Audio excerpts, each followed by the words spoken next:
welcome to another episode of Rock Talk with DocRocker. I am Jeff Bonoma. I am joined with the DocRocker himself, Denton Arlotto. What are we talking about today? What's up, everybody? This week is the prog metal episode. We're going to talk about progressive metal and all of its different forms. A couple different subgenres of that, including gent, which is fun for all of you gentlemen out there. And then there's also, in just researching the genre itself, I also found one called space metal, which I'd never heard of before. So that could be something fun for us to talk about. So before we start that, though, however, we're gonna start something new with each episode starting this week. We're gonna do a listening recap where Jeff and I talk about the last week's worth of listening we did to lots of different metal, including our first impressions, if it was anything new or just whatever we're jamming on. Even if it's, for me, honestly, a couple weeks it might just be the same thing over and over again because I'm a pretty repetitive listener. So Jeff, what have you been checking out this week?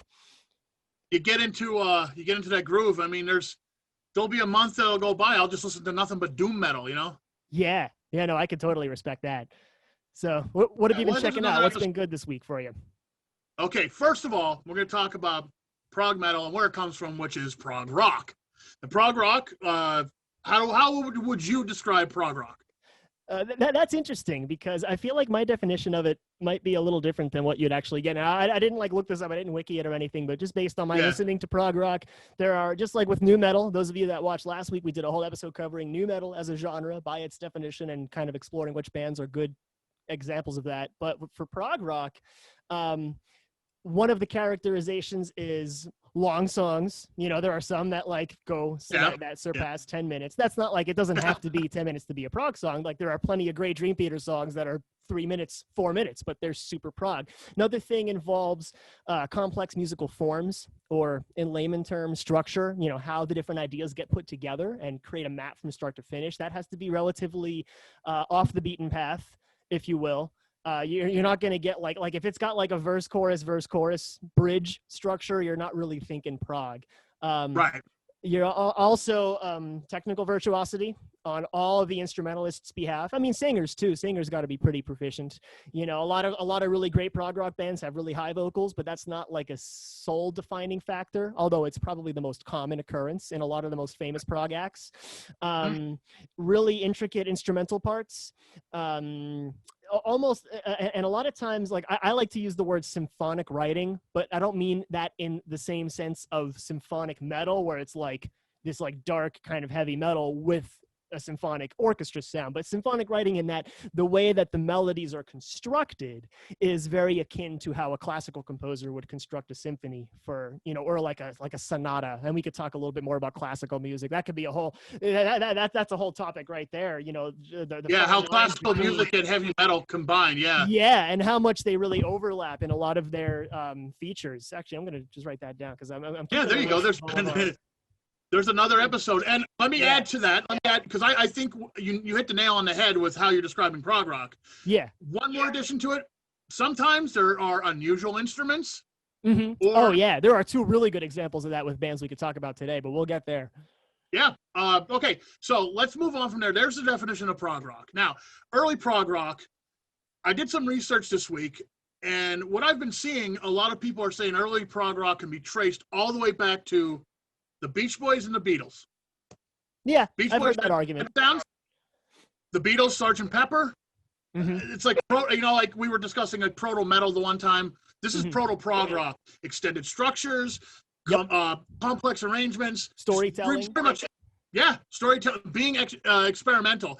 Both of those albums by both of those bands definitely fit, the prog rock mold. And then from there you're going, Moody Blues, King Crimson, Jethro Tull. If you're talking about weird instrumentation, I mean, the guy throws up a flute here and off he goes. Flute's a pretty prominent instrument in Jethro Tull consistently. And that was one of the examples I was going to mention. Jethro Tull is really well known as a big prog act because they got a flute player, and that's really interesting. Another I big love band. Tull. I'm a big Tull fan. Yeah. And it's a big Tull fan and a big Iron Maiden fan. And if you ask Steve Harris, Jethro Tull played a big part in the Iron Maiden sound too. Maiden does a nice cover, Cross-Eyed Mary. Getting back to prog, we got into the 70s. You got early 70s, Gentle Giant. I don't know how familiar you are with them. A little bit. ELP. Then you get to Yes, Pink Floyd, Rush, of course, Rush. Yeah, Rush is a big one. Rush is a big one. Frank Zappa. Yeah. Frank Zappa. I mean, Mm-hmm. talking about anything weird, that's followed him.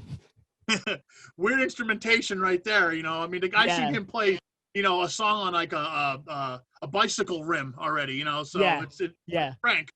Absolutely. You know, like vibraphone and marimba and like, Yeah. you know, like all different kinds of brass instruments and saxophones and all kinds of weird, goofy stuff. He's awesome. He's definitely an unsung hero. Well, not really an unsung hero because he's really well respected and he's really well known. But I feel like he doesn't get as much of like that real high reputation as like one of the greatest rock stars who ever lived. So you look at, I'm trying to like the Beatles or, you know, any like Ozzy or like any like these really big metal guys. But like, I feel like Frank Zappa kind of gets like thrown out. Like you have to be like a special kind of person to even like know who the heck he is, you know, and that's really I think the problem is people look at Frank Zappa music on the surface and are like, this is weird.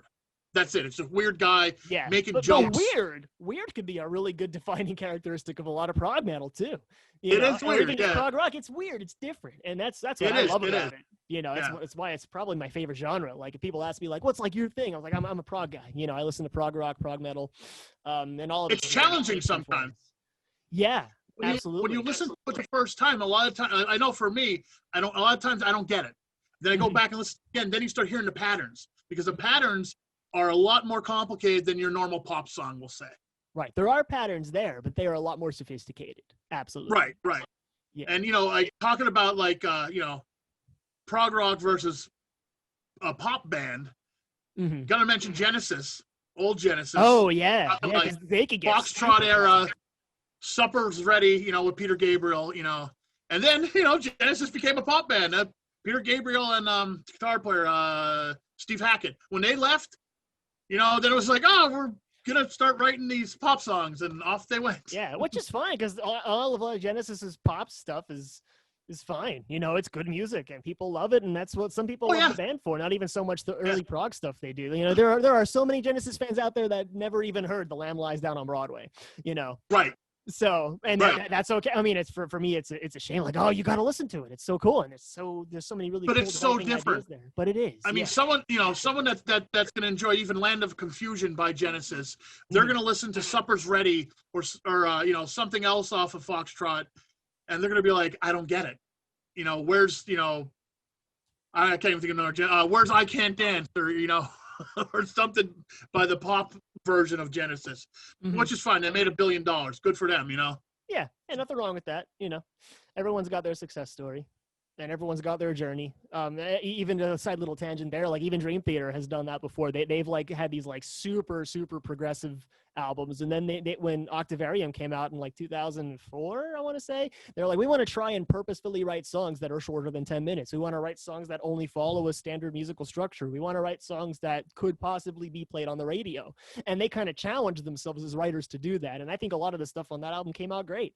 But it's another one by Dream Theater that I'd have to mention that shied away from the progginess a little bit was Falling Into Infinity.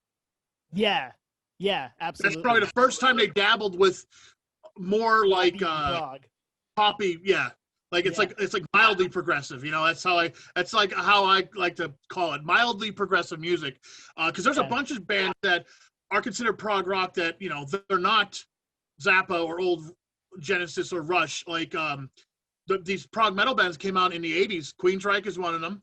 Rage for Order, Operation Mindcrime, Empire. They're still have a lot of prog elements to them. After that, they kind of dip down into a little bit less complicated structures, but they're the last ones as far as I'm concerned. Fate's Warning is another one. I was just talking about them on the webboard yesterday. My favorite drummer, Mark Zonder, was a part of Perfect Symmetry, Parallels. A Pleasant Shade of Gray is probably their best. I don't know if you've heard it before, but it's their best prog album. You know, it's the whole one song, 70 minutes long kind of thing. It's a very beautiful, moody trip from beginning to end, and because they're a very moody band. That sounds awesome. I do have to say something about the guitar player for Fate's Warning. To me, he's like David Gilmour from Pink Floyd. Like, David Gilmour may not play a bunch of notes, but every note he plays counts. Yeah. And that's kind of how Fate's Warning's guitar players kind of do the prog thing. They're not like Petrucci. They're like the anti-Petrucci sometimes, I could think, you know. Yeah, they're not going to do it kind of. Yeah. But they're still super proggy stuff. Oh, yeah. Yeah, and they're a little bit less proggy now, but they're still very moody. Uh, they just have this mood to them. You hear a Fates Warning song. They have a certain kind of melancholy mood to almost all their songs. Same thing with Tool. It's kind of like a thing with Tool that Tool's they're prog metal band. I don't care how you cut it. Yeah, I would argue that they are too. I know a lot of Tool fans don't think they are. It's like, oh, it's like industrial, or it's experimental. But like a lot of those, there's a lot of fine lines between those genres and progressive, and especially Tool's newest album that dropped last year. It's got a lot of sections like mixed meter and like really like intricate layered rhythm parts and stuff, and it's like super fun. I love it for me as a listener. I haven't done a deep listen to that one yet, but any band that writes a song based around the Fibonacci sequence is a prog metal band. Yeah, okay? No matter how much they deny it, they are prog. Yeah. So. That's absolutely right. But I only can take so much of them because, again, they're kind of moody. And so if they're just kind of just going to be dark and moody all the time, But I mean, as far as all those bands go, Dream Theater is probably the most popular one out of those prog metal bands. Yeah, it's definitely the most well-known. Especially Images and Words, Awake, Metropolis. Yeah. I mean, you could name all the albums because I don't think there's a bad one. Now, I kind of lost my way with Dream Theater a little bit lately. The last couple albums I haven't really listened to as much as Images and Words, Awake, Metropolis Part 2. Those three are my favorite. Oh, yeah. Scenes from a Memory is awesome. Metropolis Part 2, it is unbelievable. That was like the first album by them that I ever loved. That I just like, it totally it literally changed my life as a musician, like thinking that bands out there can write stuff like this. Cause it was unlike anything I'd ever heard of at the time. The first couple songs I heard that were like, oh, this is like a heavy metal band with a piano player. That's really cool. Was Train of Thought. Some of the stuff on Train of Thought, like Endless Sacrifice, Honor Thy Father. And then I was like, I want to check these guys out. So I looked them up. It's a heavy album too. It is. It's probably their heaviest, and it's one of my favorite. Then when I looked them up proper, it pointed me to Scenes from a Memory, and I listened to that cover to cover, and like the whole thing was like I still think it's their strongest album they ever wrote. It's definitely one of their best. Other than the snare drum sound on Images and Words is my favorite.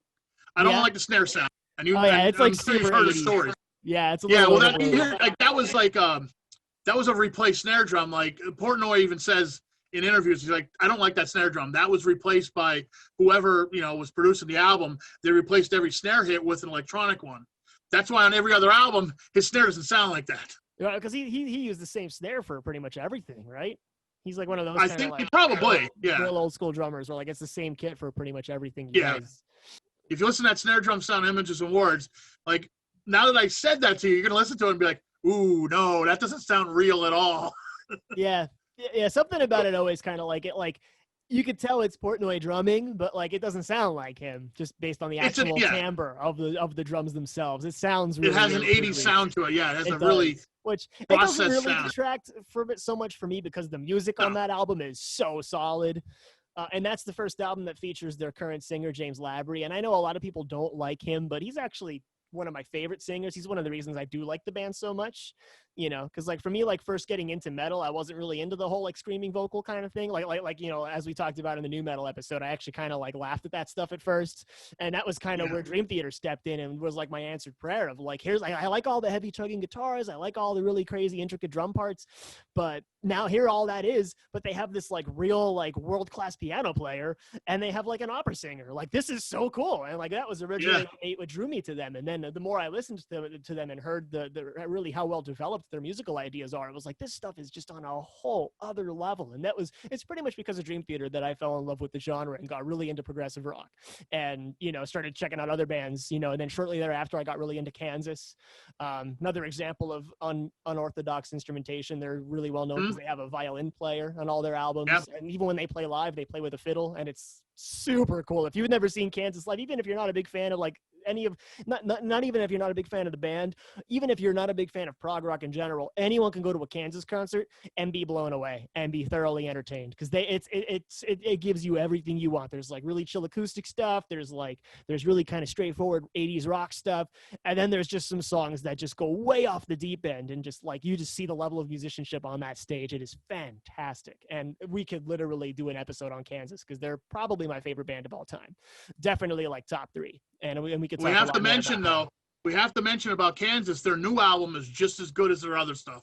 Yes, they just put out in like what summer of 2020 they put out The Absence of Presence, and they are so much what they were even back then. Even though it's kind of a whole new era for Kansas, because back in 2016 they put out another album after since before 2016 their latest studio album of fresh material was Somewhere to Elsewhere in 2000, which was written by longtime standing Kansas member, one of the founding members, Kerry Livgren, guitar player, who then since branched off and did his own thing. And he has a lot of solo stuff, and now he's like super into like Christian stuff, and he's like totally different now, which is fine, to each his own. But since then, like they did a lot of live touring, and then eventually Steve Walsh, the singer, left, and then like sure enough, like at that point I was like, oh, they're kind of like whatever, because if you don't like see them every year, you don't really know what's going on with them. And then sure enough, like in 2016 they put a new album out. They have a new singer, a new keyboard player, a new guitar player, and like it's called The Prelude Implicit, and it's really solid stuff, and it sounds so much stylistically like their older material from the 70s when they were first in their heyday, and like it's really, really good stuff. And then since then they've done a ton of touring, and then they announced a new record, and it was supposed to drop a lot earlier, but naturally with COVID-19 that their plans got delayed. But the album slaps. It's really, really thick. It's really proggy. You could show that to any prog rock fan, and they'll come around to it. I know there's a good buddy of mine that's not really big on Kansas, but he's more into stuff like Rush. I'm like, here, you got to check this out. You got to listen to it. And he was like, yeah, the last track on that album was really awesome. And it makes me think a lot of Rush. And I'm quoting my friend on that, not me, because I'm kind of the opposite. I'm not a big Rush guy, but I'm a big Kansas guy. But I love everything Kansas does. But anyway, it's a fantastic album. Yeah, it's a great album. Check it out. Throwing Yeah, Mountains absolutely. is one of their heaviest songs they ever wrote, and it's awesome, and I love it. Instrumental bits are so tight, and it's super well produced, and there's a lot of really great interviews with Zach Risby, one of their new guitar players, and like the whole mixing and mastering process, and they've recorded some tracks like hundreds and hundreds of times and like mixed and mastered each one of those together and made this really well layered wall of sound, and that's part of what I love about them so much. There's just so much going on, and every time you hear it, there's something new that grabs you. Like I hear a new harmonized line in the violin part, or I hear another guitar thing that I didn't catch the first time, or there's something else going on in the piano, or just every time. And like in every chorus, almost every chorus, like all of them are singing. The bass player, one of the guitar players, the drummer, like there's always like 3-4 part harmony. There's always so much going on, and that's a big part of what I love so much about them. And like I said, we could sit here and talk more about their different stuff. There was a lot of care taken in that album. You could really tell there was a lot of time and care taken doing that album. When I heard it, parts of it was like, oh my God, this sounds like late 70s Kansas. And then parts were like, oh, this is really modern sounding. It doesn't sound like a dated album. It has a nice new sound to it. It sounds like it was made in the last year, but it also does sound like classic Kansas. Yeah. I don't know how they did it, but they did it. I think it's a great album. I need to actually listen to it more. I got to do a real deep dive with that. I've listened to it about 3 or 4 times already, and it's a fantastic album. I have to say, definitely, I'm with you 100% with that. It's excellent. Okay, well, there's a couple other bands I want to mention as far as classic prog rock. Marillion has to be mentioned, especially Misplaced Childhood album. Fantastic. I don't know how much you're into Marillion, if you know anything about them. If you don't, you should check them out. They're really, really, really good. Yeah, please send me that, because I never heard of those guys. Then, I have to mention at the end of the 80s, there was a lot of thrash bands that started adding progressiveness to their stuff. 2 bands in general I'm going to mention, the big 2, Megadeth, Rust in Peace is a thrashy prog album, a proggy thrash album. I would say it's a proggy thrash album. Yeah, that's a good descriptor. And Metallica's Injustice for All is a thrashy prog album also. Mm-hmm. Yeah, you could definitely take some prog elements in Metallica. Even their later stuff, like Death Magnetic, it's probably my favorite album by them. It came out like 2010, I think. Wow. And, it's got some real progressive songs in it that like there's like some songs have like a 5-minute long introduction that has like 5 different riffs in it, and they all develop and go in different circles, and then we start to hear vocals, and it's like it's awesome stuff. Great riffs, and it's great writing. And I know I for some reason I heard a lot of fans kind of talk smack about that album, and I'm surprised because I think it's great. But I gave up on them after the Trash Can Drums album. I completely gave up on them. Oh, yeah. I would check out some of the stuff after that, because it might surprise you. They might bring you back in. Well, Megadeth definitely had, a couple so-so albums. right around the same time as Metallica did. But Megadeth came back with Dystopia a few years ago. That has some great progressive elements to it, and that's heavy. And Dave is pissed. Yeah. Spock's Beard's another one I have to mention. Mm-hmm. Echoland, Spiral Architect. I posted about them on the group a couple of days ago. Spiral Architect, one album. Bunch of musicians just pretty much try to do, just crazy prog stuff, and it's crazy prog stuff. Then you get into like the newer stuff like Periphery, Mastodon, Opeth, Born of Osiris. It's another one. I don't like the vocals, but I like the music. And that goes into that whole kind of subgenre gent, which we could have it like I said, we're going to be shooting another episode where we talk a lot more about Periphery. Periphery is one of my favorite bands, and that's largely because of my brother Adam, who's a big fan of theirs. He's been a fan of them since like way back when they were still underground and not really super well known yet. He got into them when their first record dropped, and he's been kind of following them since. So we're going to bring him and another friend of ours, Alex Feliciani. We're going to bring them both in about 2 weeks. We're going to do an episode where we talk like really full extensive history of the band and all the different albums and how they grew and developed their sound as a band and what they're doing now. And probably from there, we'll go into some tangents and talk about other artists that are kind of contemporary of that, which is pretty exciting. So that's coming. A lot more prog talk coming up for sure. The more we do this, I think we're going to keep circling back to prog. We're going to keep circling back to Maiden. We're going to definitely it all comes from Maiden. Yeah, we're going to have a lot to talk about with all these different things. I feel like this first episode here with prog rock is just really just scratching the surface. We're just kind of throwing a dartboard at so many different artists, and we haven't really gotten into so much about the specific content. So, well, if you look at Iron Maiden, there is a lot of proggy. They're mildly progressive, we'll say, and they also start to do some more progressive stuff, like in your favorite album by them, Matter of Life and Death. Mm-hmm. There's a lot of prog elements there. It started, I think, with Seven Son, like we talked about before. Even as early as Somewhere in Time. They always had something. You can even argue further back, like in Power Slave with something like Mariner. We were just talking about it before we started filming, and it's not my favorite Maiden song, but you can't deny that it's got a lot of progressive elements. It tells a story. It's based on literature. It has a lot of changing structure sections and like a lot of weird, goofy chords and advanced harmonies that you don't really get in a traditional like rock song.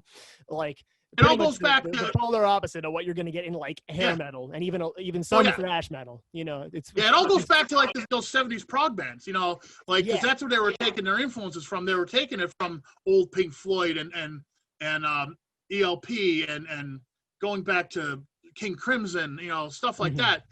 They're taking all those elements and Maiden was, like you said before, they had a lot of punk influence at first, but every song they had, there was just something a little different, a little proggy element they would throw in there just so it wasn't a song that went from A to B, Right. Or even if it did instead of like a straight trajectory, it was more of like one of these kind of windy, spiraling roads out of control. And then you get to B and it happens and you're like, oh, we made it. But we took like 500 different turns to get there. It's like going to like New York from Philly by means of San Francisco. You go like the other complete side of the country first, and then you finally get to your actual destination. Well, I'm going to spring something on you right now. I'm going to spring something on you right now that I did not prepare you for because I want your honest opinion. Okay. What do you think is the most popular prog song there is? As far as like generally, oh God, general pop. Well, see, the problem is I really don't know a lot of progressive music. Even just for how much I've listened to it, I really only scratched the surface. But all right, well, how about this? The first song that comes to mind. Okay, so easily one of them is "Carry On Wayward Son" by Kansas. Okay, that's one. Their most famous song. That's on my list. Yeah, well, next to Dust in the Wind, but that's not progressive at all. It's funny because a lot of people, like when I tell them I'm into Kansas, they're like, "Oh, you like that like real chill, like moody acoustic stuff?" Yeah, there's so much more than that, dude. Dust in the Wind was like the one exception to what they Song for America. Yeah. Oh my! Don't get me started on Kansas. We will be here for 4 hours. Okay, that's on my list. That was one of them. Carry On Wayward Son is definitely one of them. I guess you could say maybe Abacab by Genesis. Okay. Is a pretty popular one. And it's on my list. It kind of tiptoes on like mainstream pop rock with being. It's got some cool progressive elements in it, especially with all the instrumental stuff. So that one, I guess, I don't know. All right, I'll tell you the other two I have written down. Okay, go ahead. Tom Sawyer. Oh, okay. Rush. By Rush, yeah. See, I always just block Rush out of my mind. I'm not a big Rush fan. Now we're gonna have to have a whole episode about Rush on how We will. You know, We'll do an episode on Danton's hot take on Rush because I know. right. I posted on that on the group, and like a lot of people are like, "Oh my God, Danton That's doesn't like blasphemy. Rush." Yeah, I know. Well, we'll talk listen. about that. I can get into more details why, and that'll definitely be another episode. I like Rush. I think they're fantastic. I think they're fantastic musicians. But even back in high school, I gravitated to the heavier stuff. Like all the drummers I knew in high school were all about Neil, and I was like, okay, yeah, he's great, but have you heard, like this guy or this guy or this guy? And it's always like, these crazy metal bands and stuff.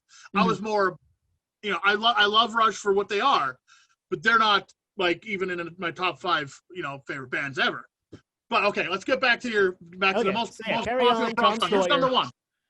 Number one, I think the most popular one is, and you could argue with me if it's a prog song or not, Bohemian Rhapsody. Oh, it's undeniably a prog song. And there are definitely some prog elements in Queen. Again, Queen's one of those other bands, like, I'm not super big on them.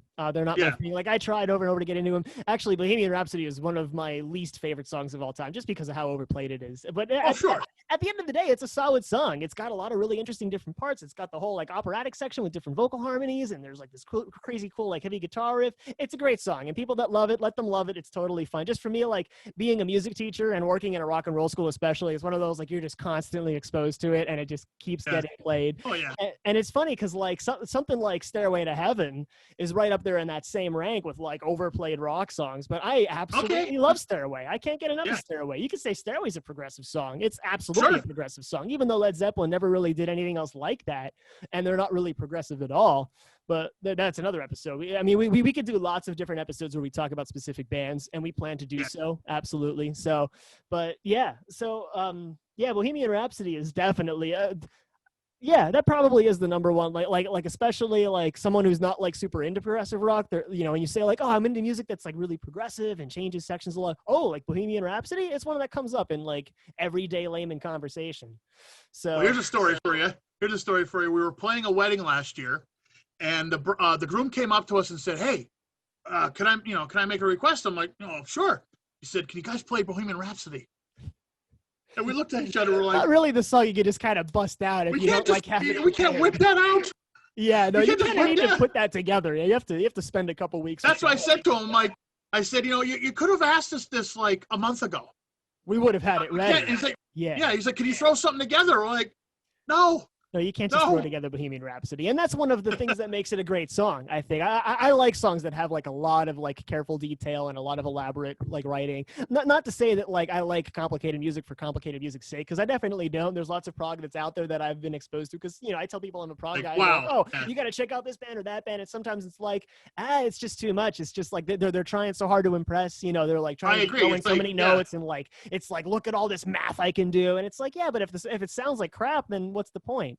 So that's what I love about the bands that I do like, is that, there is all of those layers to that onion. There is all of that complexity and diversity. But at the end of the day, it also sounds really nice. That's what they're also songwriters. Yeah. They're also songwriters. That's what I love about Carry On Wayward Son, because it's a solid song. You can play that anywhere. Yeah. You could sing in a karaoke and people like, oh yeah, Kansas, I love those guys. And it sounds great. And it's got a really nice chorus. It's got a really cool guitar riff. It's got nice piano writing. It's a perfect sampling platter of everything music as far as I'm concerned. And that was a song that, of course, got me into them. I got exposed to them. So my really brief little tangent with Kansas before we start wrapping things up, because we have to wrap this episode up pretty soon, which is a shame because I feel like we're just getting started. But for me, like my first exposure, I was like, 15 or 16, and that was like right when Guitar Hero came out, and that was like all the rage, and like all the songs that were on Guitar Hero, and Carry On Wayward Son was one of those songs, and I never even heard of Kansas before, and that song just totally, I was like, wow, what is this Kansas? And so I went, I was taking, so a little plug for my piano teacher growing up. Matt McGasco was like a legend in the Hazleton area. Huge. Yes, he is. Yes, he was. God bless. Yeah. Rest in peace. He is so much an important part of my life, and he still is, even though he's not here with us anymore. So, special shout out to Matt. Love you. So he was a big Kansas fan. So I went into my lesson one day after getting exposed to them in Guitar Hero, like, oh, I heard this new song that I just heard for the first time. It's called Carry On Wayward Son by Kansas. All right, sit down, Dan. We have a lot to talk about. And the next week, I went into my lesson. He just had a lunch bag just packed with CDs, and he's like, here is Kansas. Here is everything. Here's Song from America. Here's Mask. Here's their self-titled. Here's Left Overture. Here's Point of No Return. Here's a Monolith. Listen to all these albums and don't come back until you've listened to all of them. And I am so glad he did that because I got super into them. And like, I was like, oh my God, they're like this crazy progressive rock band. And they got all this different stuff. And there's a violin going on. Like, what the heck is all this? It totally, even Carry On is a great song, but it's really not even the best song they've ever done. He's like, dude, they have done so much more than Carry On Wayward Son, and it's a shame that nobody knows that. So he made it a special mission, Matt, to kind of teach me about that.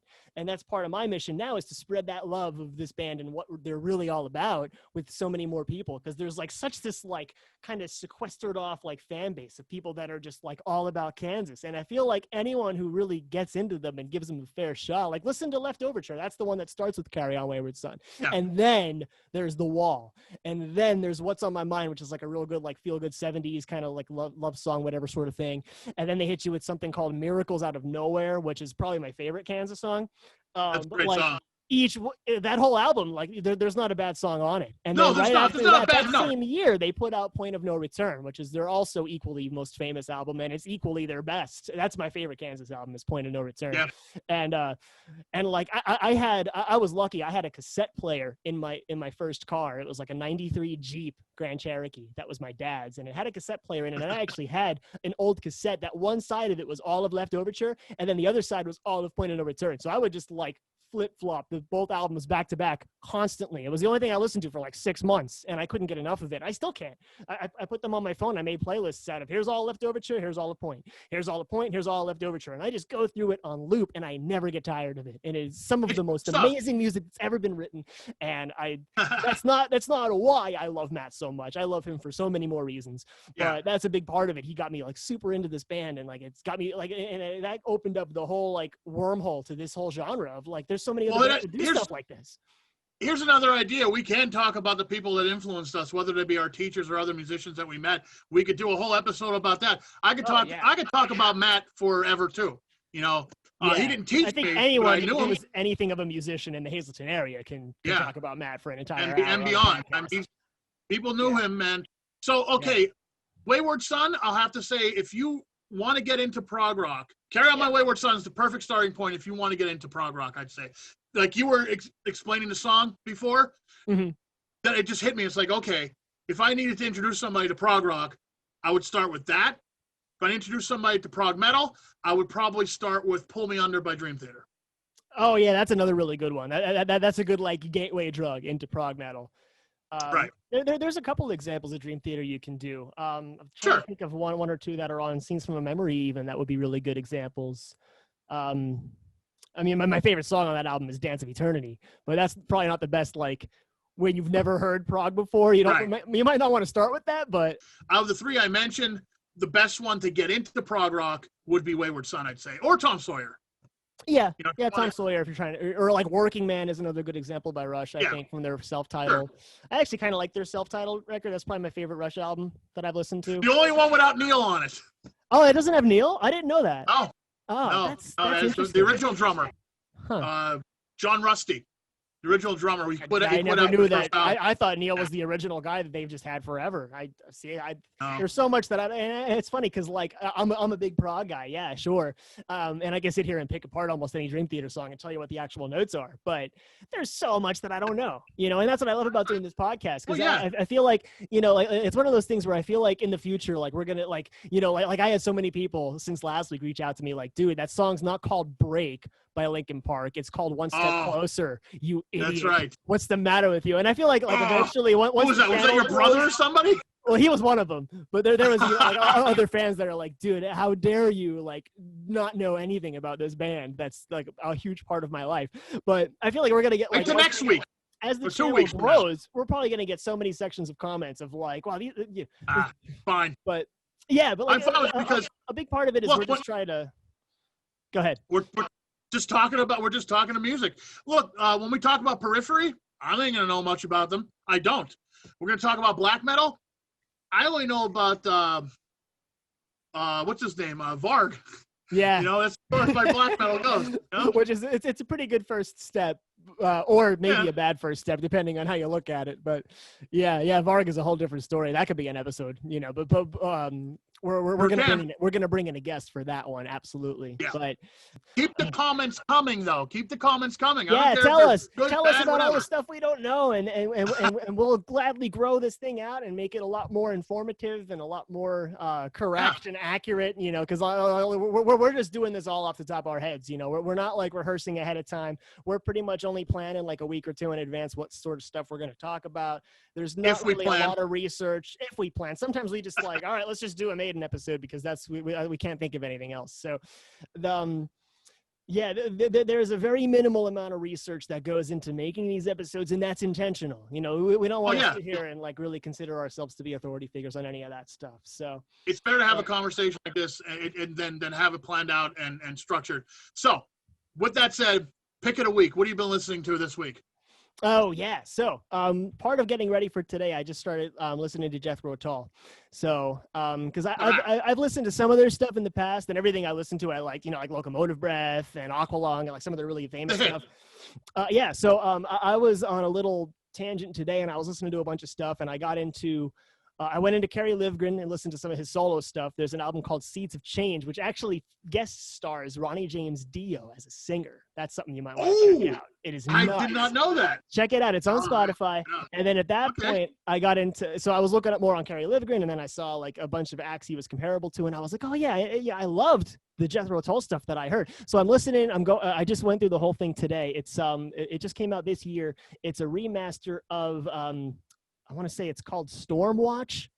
And it was just every song on that, just like, it was awesome. It's got all these classical bits, and it's got all the flute stuff, and it's got all these cool rock riffs, and it's got so many different changes of, you know, character, and you know, there's a song called The Flying Dutchman, and like all the stuff that I just love about prog is in that album. So I was listening to that, but a lot of my listening, I was trying to kind of catch up on all the new metal stuff that I didn't know. So I went through Follow the Leader by Korn. Because I know that was like the first mainstream one that we talked about, and I don't really know much about Korn, so I listened to the first couple of tracks of that. I really didn't care much for it, so I didn't finish it. It couldn't quite hold my interest. And I know there's going to be a lot of like Danton's hot take episodes where it's like, I really don't like this band, and I'm just going to kind of poop all over them and say why. My wife's going to yell at you about that. She loves Korn. Yeah. Sorry, I'm not a big Korn fan. I was like, I should just be Disturbed. I'm way better. So I went back to Rage Against the Machine. I did their first album. I think it's self-titled. Came out like 92 or something.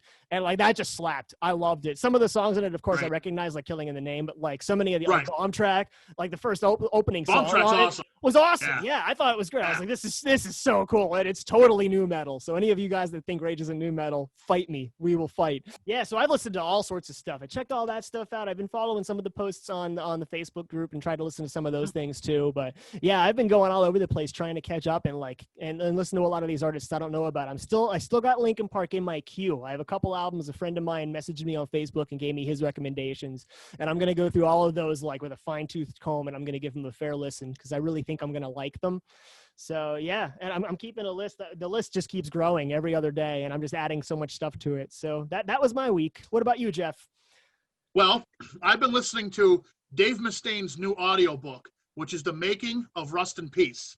I've been listening to that on my way back and forth to work. It's really good because it's just a collection of interviews from Dave and Junior, the bass player, Marty Freeman, Nick Menza, the producers of the album. It's just strung together about what was going on with Megadeth at that time. So it's a book, yes, but I bought it on audiobook because I like my books to be read to me. So, so I've been listening to that. And then, you know, once they start talking about Rust in Peace, I had to throw in Rust in Peace. So I've been listening to Rust in Peace, the book, Rust in Peace, the album, pretty much on and off all weekend. Plus, since we're doing a prog rock / prog metal episode, I listened to some prog metal this week, like Fate's Warning's new single. They're coming out with a new album soon. They have a new single online called Scars, which is, man, I love Mark Zonder as a drummer, but he hasn't been with the band in a couple years. Mm-hmm. More than a couple years, probably close to 10 probably. But their drummer they have now, man, he is a beast. I mean, he is really good too. You have to be. You have to be a good musician to be playing with Fate's Warning. So I've been catching up with some Fate's Warning. And of course, I've been listening to Queensryche, Operation Mindcrime, I have to say that album could have been written today. Lyrically, it could have been written today because it's fantastic. I know I sent you a link to it. We have to do more prog metal stuff and talk about specific bands, and this is definitely one album we have to talk about. As far as Queensryche goes, quintessential Queensryche album is definitely Operation Mindcrime. So that's what I've been listening to. What about you? Let's hear in the comments, here on the Facebook board. Tell us what you've been listening to and what you guys want us to talk about on this show. Because give us stuff, because I'm always looking for things, and I'm always getting pointed in different directions with stuff to check out. Another really cool group that's kind of newer. They're called Arc Echo. My brother showed me those guys, and I feel like he might have mentioned them to me in the past, and I don't maybe I just kind of forgot about them or whatever. But I finally, I sat down, I listened to some of their stuff on their self-titled album, and it's really, really good instrumental prog stuff. It's fantastic. It's got really, really rich melodies and lots of really good fleshed out sounds. The mix is awesome, and we could talk a little more about that probably not next week, but the week after. We're going to revisit prog with some of the more specific newer stuff in like the kind of gent and post-gent era with our two guests. One of those is my brother. So yeah, we have. I'll just hang out because I know nothing about this style of music, really. That's okay. It'll be really cool to get your feedback on it, especially because we can kind of check some of it out. And you got 2 weeks, you can kind of check some of the music out, and I could always. Stuff. Well, I have. He's actually, because we've been last year before COVID, we've been traveling to do a lot of gigs last year, so we would have an hour to 2 hours in the Jeep together, just hanging out. So once in a while we would listen to something that I liked, but most of the time it was Adam introducing me to new stuff like that. Issues is one of them. It's a fantastic band. Oh my God, it's fantastic. Yeah. Mm-hmm. And you showed them to me too. Periphery and a bunch of others I can't remember right now, but I'm sure, we'll poke his brain about that, and I'll have a big list of new stuff to listen to. So I guess that's it. So say goodbye. Well, thanks all. Especially, it's been so humbling. Like we originally launched this thing as like just the kind of thing for fun, just to kind of screw around and like talk about metal, because we do that every time we get together. And we thought, why not just like do whatever? And like now we got like this whole big group, and so many people have joined, and so many people are like sending feedback on the Facebook group. And I got people that are like reaching out. Like I went to visit my girlfriend at her office earlier this week. I brought the puppy in just to kind of, because we had time to kill and whatever. And like people at her office were like talking about the podcast, like, oh, dude, I heard you got this like metal podcast thing going on. And like they're checking it out. We're getting some viewers and people are following it, and like we already have a couple subscribers on the channel. So like it's really humbling to see like this really took off pretty quickly, and I'm excited to see how it continues to grow. Like I said, this is another plug for more DocRocker related stuff. We're going to be launching some additional podcasts that are beyond just rock talk. We're going to have a few other platforms on the way, coming very, very soon. So stay tuned. I'm going to be uploading stuff on social media. I'm going to be doing all kinds of promotion for it. So stay tuned, and thanks all for tuning in and for checking us out and giving us your feedback. It's really, really super appreciated.